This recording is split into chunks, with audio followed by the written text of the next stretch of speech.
अल्लाहू अल्लाहू अल्लाहू अल्लाहू अल्लाहू।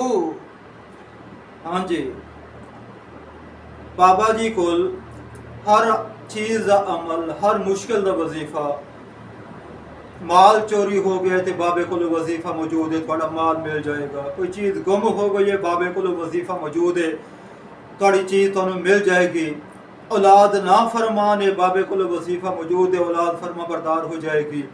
रिज़्क़ च बरकत नहीं, बाबे को वजीफा मौजूद है, रिज़्क़ च बरकत हो जाएगी। हर चीज़ का वजीफा मौजूद है, लेकिन एक चीज़ का वजीफा जो पूछा जाता है बाबा बेबस हो जाते। बाबे को उस चीज़ का कोई वजीफा नहीं, कोई अमल नहीं। अगर तुसी अल कबीर आर्चर्ड काला शाह काकू दी कोई फैल खरीदी है, 3 मरले की खरीदी है या 5 मरले की खरीदी है, हुण तुसी बेचना चाहते हो तो बाबे को कोई वजीफा नहीं कि तुसी फैल बेच सको।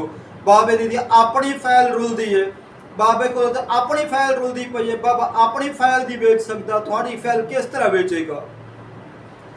बाबे ने 3 लाख की फैल खरीदी, उसके बाद एक डीलर नाल गल की कि पुत्र मैं ये फैल बेचनी जे किन्ने दी विकेगी। वो कहता बाबा जी थोड़ा नुकसान होएगा। बाबे ने कहा जी मैं नुकसान भी बर्दाश्त कर लाँगा, मैनू दसो तो सही किन्ने दी विकेगी। कहते जी मैंने 350। मैंने कहा एदा की मतलब पुत्र। कहते बाबा जी मैंने 3.5 लाख। मैं क्या अजे भी समझ नहीं आई मैनू पुत्र, समझा की मतलब इस गल का। कहते बाबा जी तुसी खरीदी सी फैल 3 लाख दी, हुण अगर बेचनी जे ते जिन्हों फैल देनी है उन्होंने फैल भी देवो, नाल 50,000 रुपया भी उन्होंने देवोगे पुत्र। ये फैल भी ले जा, नाल 50,000 भी ले जा।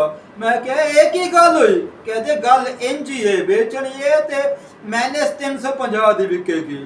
ते बाबे को हर चीज़ का अमल मौजूद है, हर चीज़ का वजीफा मौजूद है। अगर नहीं ते अल कबीर और चढ़ काला शाह काकू दी फैल वेचण दा बाबे को कोई वजीफा नहीं जे। इस काम वास्ते बाबे दे कोल नहीं आना तुसी। बाबे दी अपनी फैल नहीं विकदी ते बाबा तानू की वजीफा दसेगा। बाबे को जिन्ने वजीफे सन बाबा सारे वजीफे पढ़ पढ़ थक गए, बाबे दी फैल नहीं विकी।